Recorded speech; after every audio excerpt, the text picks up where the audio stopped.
Hello everyone and welcome back to another video on the channel. Today we're going to be reviewing Guillermo del Toro's Pinocchio, which is a movie that I was very excited for. I didn't catch it in theaters because it wasn't playing anywhere near me, so it's released on Netflix now, and I watched it, and I've been dying to talk about it. I haven't had much time to make videos this week because I'm preparing a lot of great stuff for the end of the year and for the beginning of next year, so stay tuned for all that stuff. But for now, we're going to be doing a spoiler review for Guillermo del Toro's Pinocchio because there's a lot of things that I want to talk about, particularly in the last half of this movie, because, you know, it is Pinocchio. It does play through the entire story of Pinocchio for the most part, and it does kind of veer off and does its own very much Guillermo del Toro things in it that I really want to talk about. So let's just jump right into this thing. So the first thing I want to talk about is the animation, just to get it right out of the way. This is a stop motion animated film, which means this movie is beautifully crafted, and I think the craftsmanship and the artistry that goes behind making stop motion animated films are some of the most magical in filmmaking. The effort that goes into these films is baffling to me. To only get 10 seconds of usable footage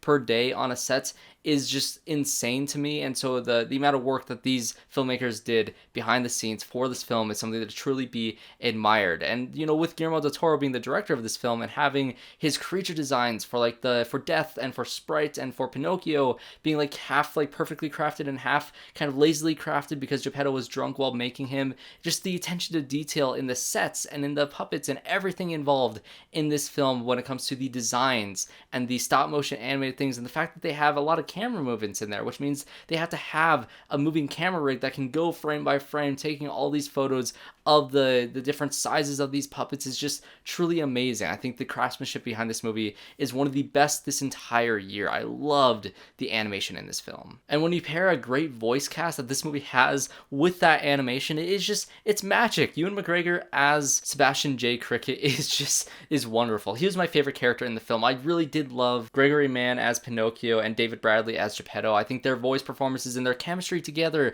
and that emotional relationship between a father and son throughout this entire movie was brilliant. But I think that Ewan McGregor as the Crickets was just...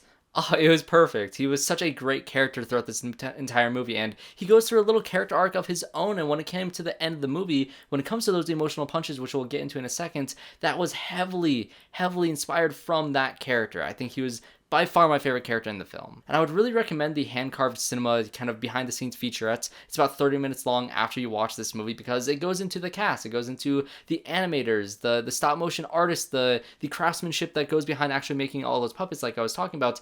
Guillermo del Toro talks a lot about this film, but also tells a lot of stories about the casting with Cate Blanchett as SPAZZATURA. That is amazing. The fact that she was on set for Nightmare Alley and then just wanted to play a role in Pinocchio, and the only thing left was the monkey, and to just know after the fact that it was Cate Blanchett, because I didn't know that throughout watching the movie, but the fact that it's Cate Blanchett is just, again, magic is the word I want to use for this film, because everything was put together in just such a beautiful manner. And when it comes to the story of this film, I will say the first half is Pinocchio. It's a story that you know for the most part, and it's definitely very much better done than the live-action version that came out earlier this year from Disney themselves. I think that this is the quintessential Pinocchio movie because of how well it is done from beginning to the end of this thing. But when it gets to the first half of the movie, when it is just Pinocchio, you're like, okay, we're on for a fun ride. It's beautifully animated. The voice performances are great, and the whole Sebastian J. Cricket thing is awesome. I love the change of the name and the sophistication with that character and just his character arc and the way it starts with him being very selfish, very much wanting to write his own memoirs, and when he sees Pinocchio, he has inspiration to write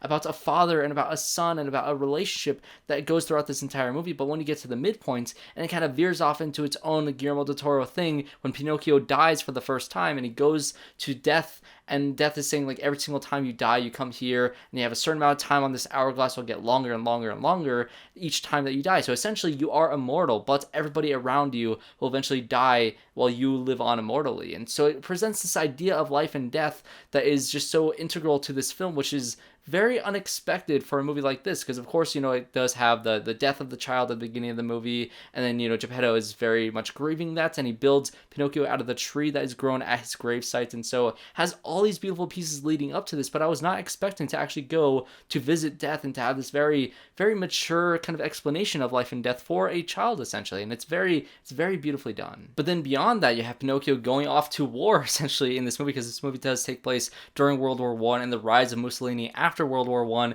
and kind of that fascist regime that is kind of building in Italy at this time period. So it has some historical accuracies and historical events around this film, and the fact that all these people essentially that are going down this line of fascism are all their own puppets. And when you have Pinocchio, who is supposed to be a puppet, yet he's the only free thinker, it has a great metaphor of how, essentially the story of Pinocchio goes with, have this character that is supposed to be a puppet, but learns how to act on his own, learns how to be a free-spirited person. And by doing that, everybody around him becomes more free-spirited, becomes more free and doing their own things that they want to do rather than just kind of being sheep that follow the mold of what you're supposed to do in this world. And kind of tying that in with Mussolini and that fascist regime and how kind of relevant this movie is to today in the United States and throughout the world. It's kind of crazy that this little tiny Pinocchio, like stop motion animated film, is so integral into the politics of today, which is kind of bizarre and very unexpected for this film. But again, it's Guillermo del Toro, so it's done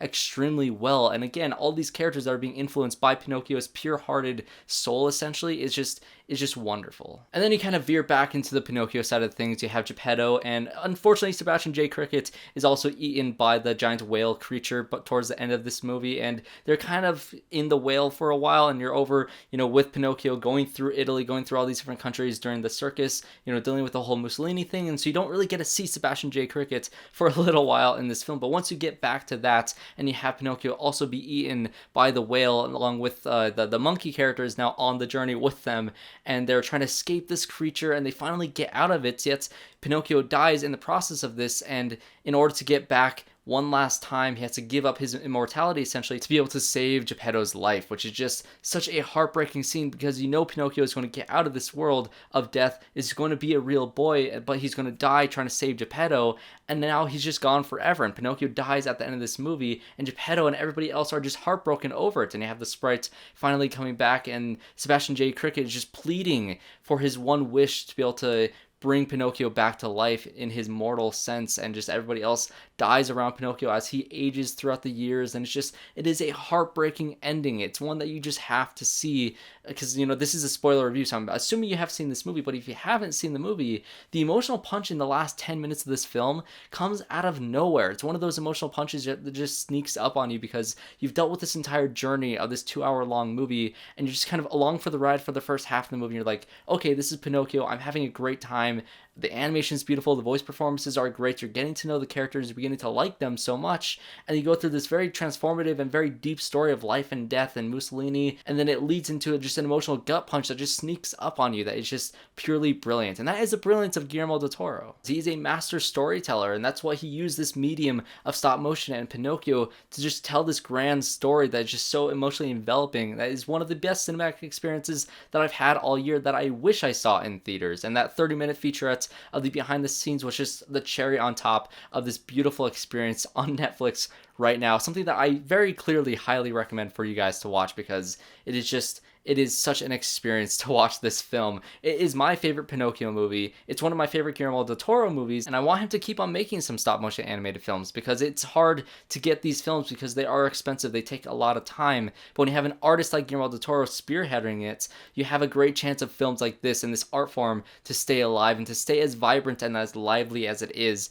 when he is behind the camera. So I hope he sticks to the genre or the medium for just a little bit longer. I want to see his other films like Nightmare Alley, like The Shape of Water, like Pan's Labyrinth. I love that. I think that's still my favorite Del Toro movie, but I really want to see everything that he continues to do. The Cabinet of Curiosities was also great. I'm a big fan of Del Toro, and this was just yet another just great film for his large and just amazing filmography. And the last thing I want to talk about with this review is the music and the musical elements in this film. The songs in this film are wonderful. There's a song where he's, kind of going off on the circus, going through all the wars, that is just a beautiful song, and it's all cuts together with the things that are happening with Geppetto, which is just, it's a beautiful moment, and the singing from the actor who plays Pinocchio is just absolutely wonderful. And just the musical score in general in this film is just wonderful. I think Alexander Desplat was the composer of this film and maybe deserves some awards consideration for the score of this movie. I absolutely loved the music and the original songs and just the music in general for this film, it was yet another just like the icing on the cake of how beautiful this movie was. So that'll be my review for Guillermo del Toro's Pinocchio. If you guys watch this movie, definitely comment down below all your thoughts on this film. And also I want to thank